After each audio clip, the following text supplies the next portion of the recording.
Zappa, featuring Billy Preston and the Nightlife Band.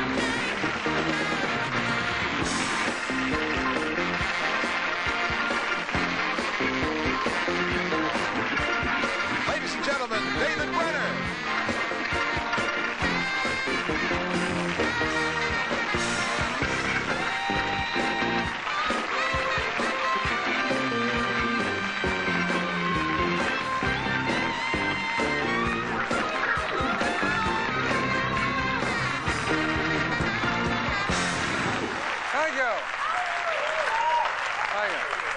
Okay, thank you. Well, you know, we have a show tonight with a gentleman who was on the show once before. He is really a guy who's unique in the music business and as a person. Frank Zappa is going to be our guest. Yes. Okay, now let's see what's happening in the news. I was reading in the Times in Oklahoma. Oh, did you hear that? Did you hear the gurgle? You always think everyone can hear that, right? Like, you ever sit there and are you ever with someone and you don't want it to be you? That's not my stomach. No, it's yours. Listen. Everyone listens. Yeah, it's his stomach. You know the worst? I'll tell you one of the wildest things when I had time to do this, right, Bob? So I'll tell you a story. I'm going to tell you a story. All right, this is a true story. All right. You know, I was going out to California and to do some television. And I didn't eat on the plane on the way out because I like food. Now, I get out to California. I did the television show. I did another television show. There was quite a few shows that night. I go back to the hotel in L.A., and I forgot to eat. I just forgot. It's like 2 o'clock in the morning. I remember I didn't eat. And I was leaving the next morning real early, and that means I go like 30 hours without eating. It's not good. So I decided to eat. Now, I don't know if you've ever been to L.A. It's not like New York. You know, and you get up in the middle of the night here. You don't say, where can we eat? You say, what do you feel like eating, right? Italian, Chinese, Indian. You know how it is here. It's 24 hours a day. In L.A., let's be honest, you know, I mean, it's a great city for tennis and golf and all the day. But God forbid you get hungry 10 o'clock at night. You go to the ocean, stick your head in and suck a fish. This is it, right? All right, so now, because all they have in L.A., the only thing open 24 hours are the car dealers. I'm serious. Did you ever see commercials in Los Angeles? It's like, come on, you come on and take the freeway, take Hollywood freeway, out the freeway, get a freeway, get off the freeway. Come on, get a car. We're open all night.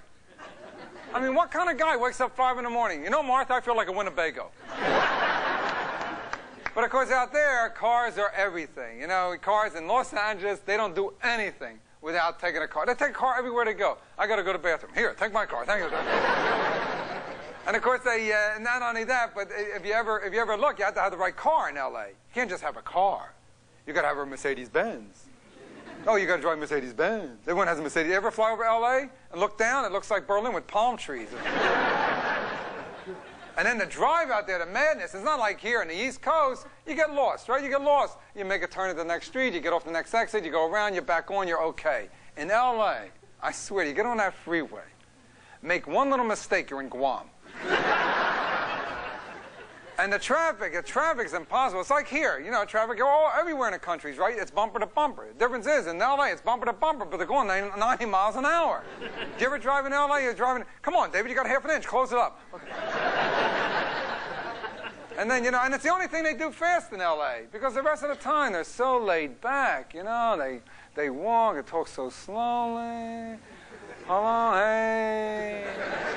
You want to go to Disneyland? You know how I get ready for L.A. when I have to go out there? For 1 week, I swim in Jell-O. Have a nice day. Have a nice day. Oh.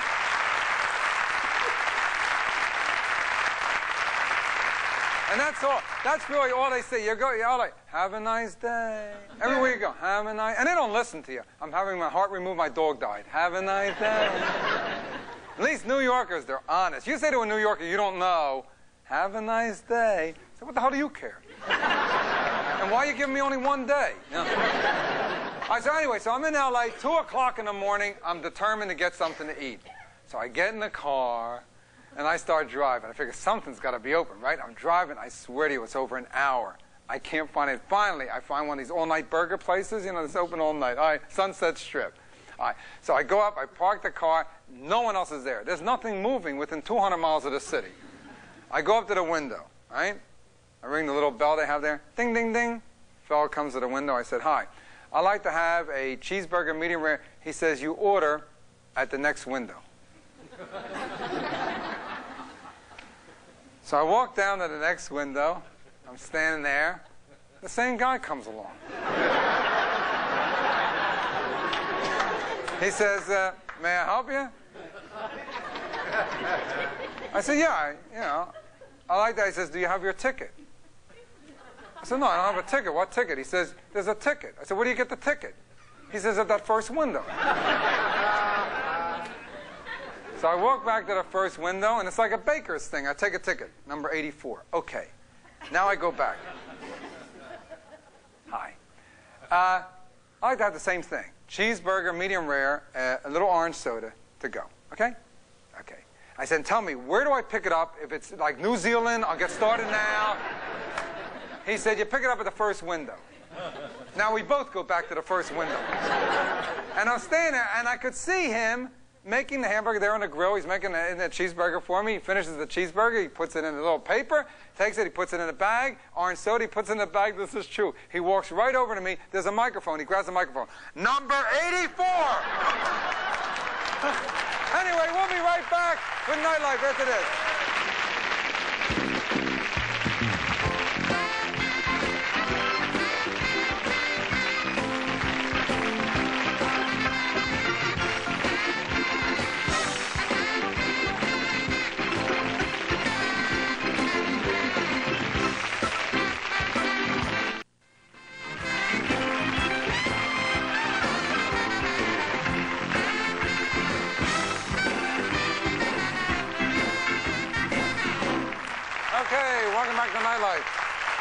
Well, my guest tonight's truly an outspoken guy, and he's been in the midst of the movie scene, the music scene for over the last 20 years, and has truly earned the title of being one of a kind. Please welcome Frank Zappa.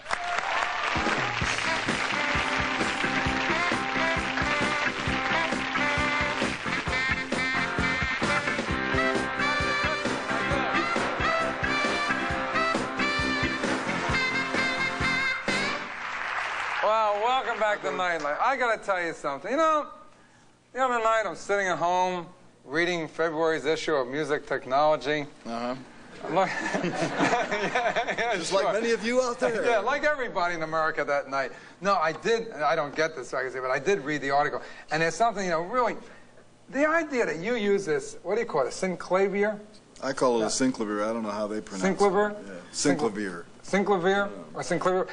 Now, in layman terms, because I don't read this because I'm not technological at all, what is that? It is a computer with a keyboard and a typewriter terminal and a screen, and you can either play music into it on the keyboard if you can play the piano or just plunk things out, or you can type it in and then you push a button and it'll play it back to you, what you did, or it will show it to you on the screen just like musical notes, or you push a button and it prints it out as printed music. Now, you can play any instrument with this. Right. You can program it to be any instrument you want. So you can write something and then make it a trumpet or the piano section, anything That's you right. want, all from just one person sitting at this keyboard. Right. Now, you think this is like a better way to generate new music? It's a way to generate a certain type of music, which is probably too difficult for human beings to play. Well, there are certain things, there are physical limits as to how fast you can move your fingers, how long you can blow a note, how high you can play, how low you can play. These are all physical limitations of musical instruments. And you can overcome it with this? Yeah. Did you ever write something for musicians with this and then have them try and play it? No. But you think that if they did, they would miss? In other words, you could write it that no one could... Yes, I'm pretty sure that they would miss. Yeah. Would you rather work with this than musicians? It's two different worlds because I write a lot of different kinds of music, and the particular kind of music that I'm working on with the machine is really designed for the machine. It's not designed for people. So what I've done is this company has made a machine that can do special things. So I adapted my writing style to the machine. Working with musicians is a completely different story. It's a combination of going to summer camp and being a psychologist and then doing music. Different story. Now I listened to the album. Now this is the Jazz from Hell album, right? This is your latest album, and we've never done this before in Nightlife. We have the video from it from G-Spot Tornado, right. And I want to show that video of this music made on that machine, and then we're going to talk about it. Okay? Okay. So watch this. This is the whole video from this album.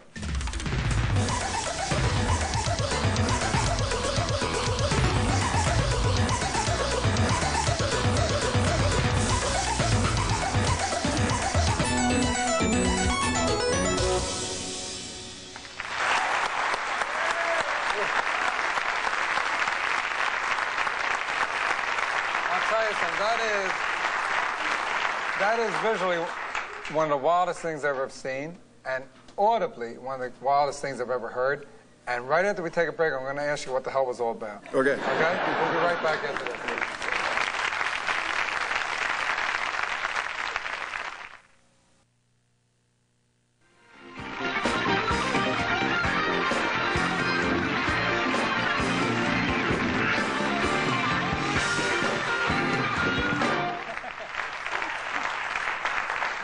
Now, first of all, the name G-Spot Tornado. Yeah. Now, how'd you come up with that name for that video? Well, I had a little help from Dr. Grafenberg, and then you add a tornado to it. And that's what, when you saw that, you thought, that's the name for it? No, when I wrote it, I said that's the name for it, and then the pictures came later. How do you match that? How do you decide what pictures to put with the music? Like you look at like the telephone poles, you say, well, I'm going to put telephone poles here. All right, well, first of all, let me tell you what the pictorial material was. The stuff of the twirling amusement, that was shot 8mm in 1961. I shot that. In fact, I shot most of the stuff that is in there, and it's 8mm that's been transferred to video. And the way it was done, it was in a layer where we took the carnival footage and just figured a sync point for the beginning of the music and started it off. And there was enough of it that it would run all the way through the piece. And then the other material was on a second machine, and I flash cut it. And then that was like one pass through to get, because you hit the buttons on the rhythm and you can make it go in there. And everything that didn't work, we went back and tweezed it and replaced all those shots. And the whole video could have been completed in about 3 hours if it weren't for the fact that a guy in the machine room wasn't watching the chroma on the vector scope. You know what I'm talking about?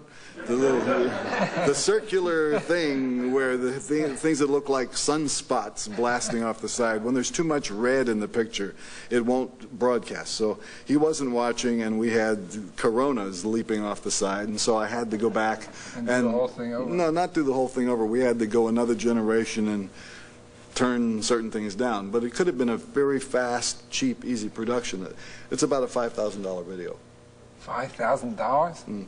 But you already had the footage, though. It's $5,000 if you had the footage. If you had to go shoot the footage, it'd be something else, right? Well, all you got to do is get an 8mm camera and go to the LA County Fair. Now, how about all the people that you see subliminally, like flashing in it? That was also that was shot around 1959. That's Captain Beefheart and his family. Who's Captain Beefheart? Who's Captain Beefheart? Yeah, Captain Beefheart and his family. That's his kids. That's everybody. Well, how about the stomach shot? The stomach. That is Terry Wimberly. He used to play piano in this band that I had in high school, and the girl with a Kleenex under her nose was Beefheart's girlfriend at that time. That was Lori. So it really is. It's a bunch of home movies that were all cut together, and that's that. When you were back in the 60s, let's go back to the 60s. Why do you want to go back there? Because I want to ask you a question about that. I don't want to go back to the 60s, but when you had the Mothers of Invention now, if you would have had that machine then, Well, how would that have changed what you were doing then? If you mean the syndicated? Yeah. If that would have existed then, I probably would never have gone on the road. I would probably still be stuck in a room typing on it. So you would have produced all that kind of music and. Yeah, but I mean, there's. Is that kind of isolated though? You sit there and you just work on it, and you do it all yourself, and you're away from it. Don't you feel isolated doing it that way rather than go out there? Well, look at it the other way. I feel sorry for you because every day you have to be social and congenial. Yeah. I don't have to do that. I get You're right. You're right. I sit in my room and I go like this.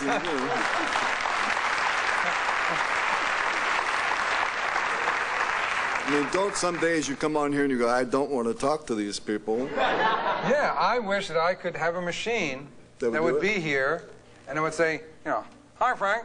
So how's it going? You want to know something? This machine could do it. And I'm not joking, because it's a sampling device. It makes digital recordings of individual sounds. So you could put all of your questions like, how does it feel to be fill in the blank? And then you could sit here with a keyboard, and if you hit a C, that would come out. You could sit there with gaffer's tape on your face. And just hit the right thing. Who was the first to hire you? Who was the first to enjoy you? Just fill in that blank. Absolutely. And what you could do is contact New England Digital. I'm sure that they would be happy. I mean, I'm not a part of the company, but I think they might rise to the challenge of providing you with the opportunity to do the first sampled interview on television. That would be wild. We ought to try it. But right now, I got to do it as a human. We'll be back right after this.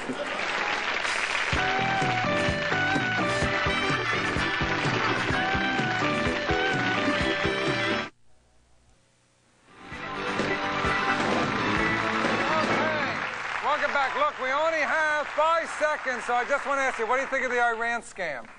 Okay, remember, 2 Republican administrations, 2 stinkers.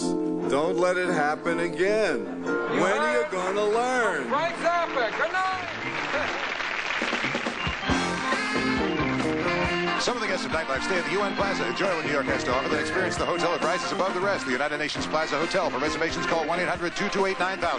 Transportation provided by Esquire Limousine, New York's most prestigious limousine service, where the service performed is truly personal. When in New York, call 212-737-7000 for Esquire Limousine service. Tomorrow night, David's guest will be singer and actor Ruben Blades. I'm Dan Ingram. Good night.